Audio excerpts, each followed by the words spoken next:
Ever wondered what to do if you come face to face with a wild animal? One moment you're enjoying a beautiful hike, and the next, your heart is pounding in your chest as a pair of wild eyes lock onto yours. It's a primal fear. Every decision in the next few seconds could mean the difference between walking away with a great story and, well, not walking away at all. The wild is magnificent, but it's also unforgiving. It doesn't play by our rules. We have to learn to play by its. So what do? Panic, freeze, run? Wrong. The key is knowledge, preparation, and a cool head. My name is Ridoy, and I've spent a lot of time out here in the raw, untamed parts of the world. I've learned that respect for these creatures is paramount, and that respect comes from understanding their behavior. Today, I'm going to share that knowledge with you. Here are 10 quick survival tips that could save your life. This isn't just about theory. This is practical, hard-won advice for those heart-stopping moments when you're no longer at the top of the food chain. These techniques are your best defense when you're on their turf.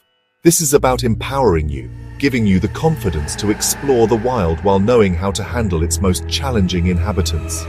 This isn't about being scared. It's about being prepared. The wilderness is calling, so let's make sure you know how to answer. Let's get right into it. Right. Your first and most critical tool is your own mind. Picture this, a large predator, maybe a mountain lion or a bear. Every instinct in your body is screaming at you, a cocktail of adrenaline and pure terror. Your heart feels like it's going to hammer its way out of your chest. The temptation is to panic, to give in to that overwhelming fear. But that is the absolute worst thing you can do. Panic leads to erratic movements, to screaming, to poor decisions. It signals to the animal that you are prey, frightened and unpredictable. You must fight that instinct.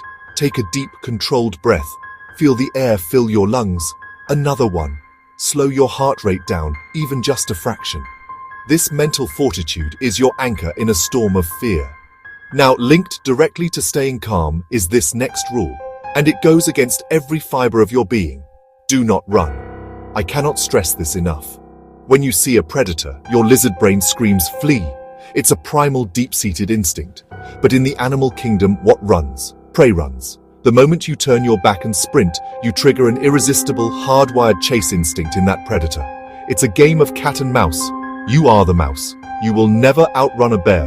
You will never outrun a wolf. You will never outrun a cougar. Instead of running, you stand your ground. You hold your position. This simple act of defiance can be enough to confuse the animal. You're changing the dynamic from predator-prey to a standoff between two capable beings. Okay, you're calm, you're not running. What next? You need to change the animal's perception of you. Right now, it sees a medium-sized bipedal creature. You need to become something much more intimidating. It's all about creating an illusion of size and power. If you're wearing a jacket, grab the edges and spread it wide. If you're wearing a loose shirt, grab the edges and spread it wide. Raise your arms slowly and deliberately above your head, stretching them out as far as you can. If you have a backpack, raise it over your head. Break up your human silhouette and create a larger, more imposing shape. Animals, especially predators, are constantly making risk-reward calculations. Is this potential meal worth the risk of injury? By making yourself appear larger, you're increasing the perceived risk. You're no longer an easy target. You're a big, strange creature that might be more trouble than it's worth. If you're with someone else, stand side by side to create an even larger, more formidable presence. It's pure bluff and intimidation, a visual power play in the theater of the wild. You've made yourself big, you're holding your ground. Now, increase the distance between you and the animal, but do it correctly. Never, ever turn your back. Turning your back is an invitation to attack. Key, slow, methodical, strategic retreat. You're not fleeing, you're tactically disengaging from a potential conflict zone. This one can feel counterintuitive. You want to watch the animal to know what it's doing, and you should. But there's a huge difference between watching an animal and staring it down. In the human world, direct, sustained eye contact can be a sign of connection or honesty. In the animal kingdom, wolves, big cats, bears. It's often interpreted as a direct challenge. It's an act of aggression, a non-verbal threat. I'm here to fight. That is not a message you want to send. So while you must keep the animal in your field of vision, do so with your peripheral sight. Let your gaze fall on the ground in front of the animal, on its chest to the side of its head. You can still track its every twitch, its posture, the position of its ears, all without locking eyes. This de-escalates the situation. But if the animal continues to approach or shows signs of aggression, it's time to change tactics. It's time to get loud. Shatter the peace of the wilderness. Assert your presence, not panicked screaming. A deliberate, powerful auditory assault. Yell, "Go away! Get out of here!" Words don't matter. Volume, deep tone, aggressive confidence do. Use anything that makes noise. Bang trekking poles together. Rattle your keys. Slap your hands against your pack. Blow a whistle hard. Create a loud, unnatural cacophony. Most animals are wary of loud, strange sounds they don't understand. Turn yourself from a potential meal into a loud, obnoxious, and unpredictable nuisance. We have to talk about the worst-case scenario. You've done everything right, but the animal attacks anyway. This is now a fight for your life. Your priority is protecting vulnerable parts. The areas a predator will instinctively target are your neck, head, and torso. Your singular focus must be to shield these vital zones. If you are knocked to the ground, immediately curl into the fetal position. Bring your knees up to your chest. Clasp your hands firmly behind your neck, interlocking your fingers. This position, often called the turtle, protects your major organs. Your backpack, if you're wearing one, now becomes a crucial piece of armor, shielding your spine. Don't fight back wildly unless the attack persists and it's your only option. That depends on the animal. For a grizzly bear, playing dead is the strategy. For a black bear, you fight for your life. For a cougar, you fight for your life. Prevention is always the best cure.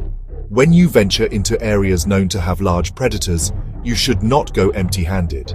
You need a force multiplier, a tool that can give you a critical advantage. The most effective and widely recommended deterrent is bear spray. This isn't like pepper spray for humans. It's a high-volume, high-velocity canister of capsaicinoids, designed to create a massive, debilitating cloud that can stop a charging 600-pound bear in its tracks. You must practice how to use it. Know how to remove the safety clip and deploy it in a split second. Beyond bear spray, other deterrents can be effective. A loud air horn, a personal alarm, bear bangers, pen-sized flare launchers. The key is to have these tools readily accessible. Bear spray does you no good buried at the bottom of your backpack. It needs to be in a holster on your hip or on your chest strap. This gear is your insurance policy. Hope you never need it, but be damn glad you have it if you do. This is a crucial point. Not all animals are the same. A tactic that will save you from a grizzly bear might get you killed by a cougar. You absolutely must have a basic understanding of the specific wildlife in the area you're exploring. For example, with most bears, like black bears, you want to make yourself big and get loud. But if it's a grizzly bear and it makes contact, the advice is to play dead, protecting your vitals. Conversely, if you're facing a cougar, you never play dead. You must be aggressive, stare it down, show your teeth, shout, and if it attacks, fight back with everything you've got. Use rocks, sticks, your fists, aim for the eyes and face. With wolves, the danger is usually the pack, not a lone animal. Stand your ground, be aggressive, and never let them get behind you. Do your research before you go. A quick search online about cougar encounter or black bear safety for the region you're visiting can provide you with life-saving, species-specific information. Let's say you've survived the encounter. The animal has left, and you're still standing. The ordeal is not over. Even if you think your injuries are minor, a scratch, a small puncture wound, you must seek professional medical attention as soon as you possibly can. Animal mouths and claws are teeming with dangerous bacteria. An untreated bite can lead to severe infections, tetanus, or even rabies, which is almost always fatal once symptoms appear. Your priority is to get to a hospital, a doctor. Use your phone to call for help. If you have a first aid kit, open it and clean the wound with antiseptic wipes. Tell the medical professionals exactly what kind of animal attacked you. Your survival story isn't complete until you're safe, treated, and on the road to a full recovery. So there you have it. 10 principles that could genuinely make all the difference when you're out in the wild. From the mental game of staying calm to the physical actions of making yourself big and knowing when to make noise, Each tip is a layer of protection. Stay safe and stay wild.